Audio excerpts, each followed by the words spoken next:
If you run a business or engineering team, the dream is obvious. Hand real work to an AI and come back to finished output.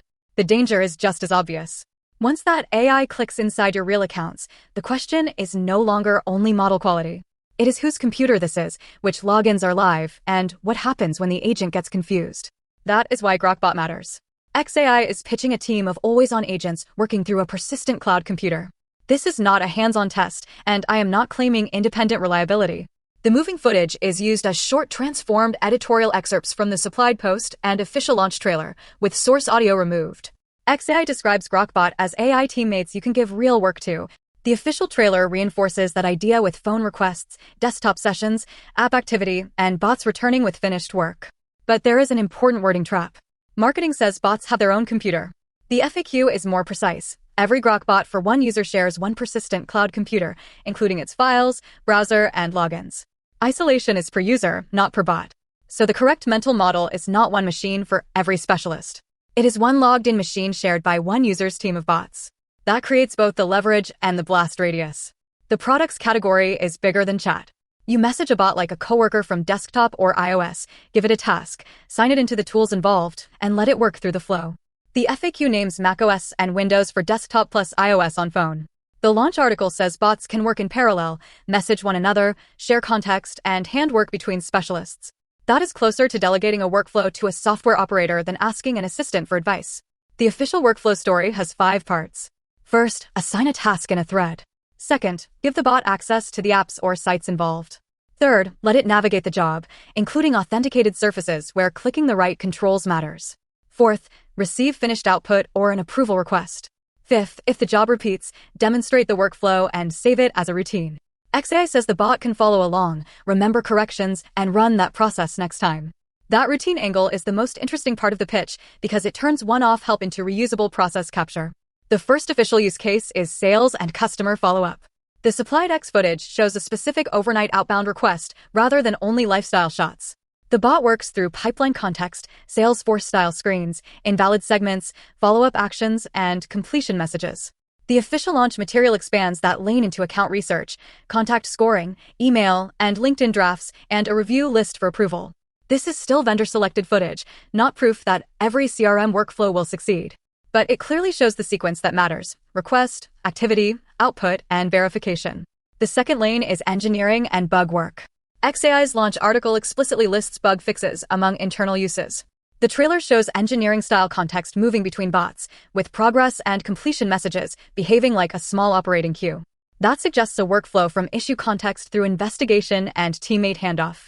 It does not prove arbitrary bug reproduction, recovery from edge cases, or compatibility with every engineering stack. But it does demonstrate a second class of work beyond sales, which makes the product pitch broader than a single-purpose outbound agent. Now the expensive part. Grok Bot is an early beta with premium access. The official page lists Cursor Ultra at $200 per month and Cursor Premium Teams at $120 per seat per month. It says Grok Bot is included for Cursor Ultra or Super Grok Heavy, while the launch article names Super Grok Heavy, Cursor Ultra, and Cursor Teams Premium subscribers.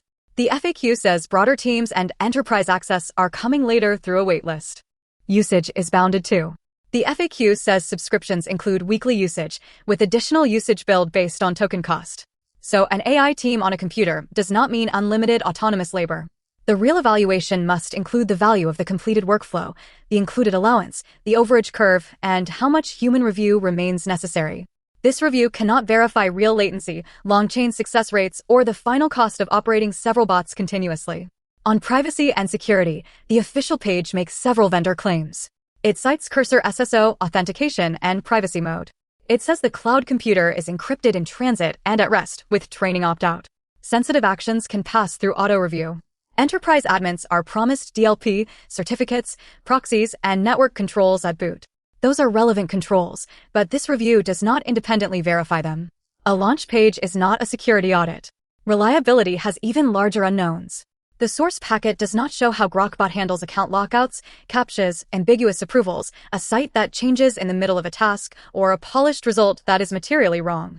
It does not quantify looping, stalling, speed under long workloads, or recovery after failure. It also does not prove output quality across arbitrary third-party apps. Those gaps matter because a normal assistant's bad answer wastes time, while an authenticated computer use agent can send messages, change records, move money, or expose context. That is why the shared computer architecture matters more than the model branding. If one user's bots share browser state, files, and logins, then the real control question is how tightly you can scope the environment, accounts, permissions, and approvals. The strongest fit is a repeated multi-app workflow that is valuable enough to justify setup and bounded enough to review safely. Examples include outbound operations, account follow-up, structured research, meeting note synthesis, and tightly scoped engineering triage. The weakest fit is sporadic or low-value work, highly sensitive accounts, and ambiguous tasks where a wrong click cannot be tolerated. Cost-sensitive teams should also be cautious because access begins at premium plans and usage is not unlimited. And enterprises that need proven recovery, auditability, and predictable long-run behavior should treat this as an evaluation candidate, not a production assumption. My restrained verdict is that Grok Bot looks directionally important. The official material shows a real move from chat assistants toward delegated computer work.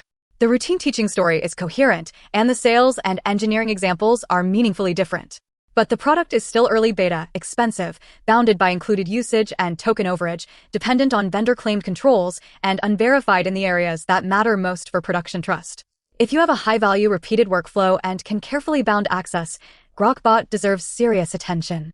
If you are a casual user, a cost-sensitive team, or an organization unwilling to place authenticated apps in front of an early beta agent, the honest answer is to watch this one rather than rush it.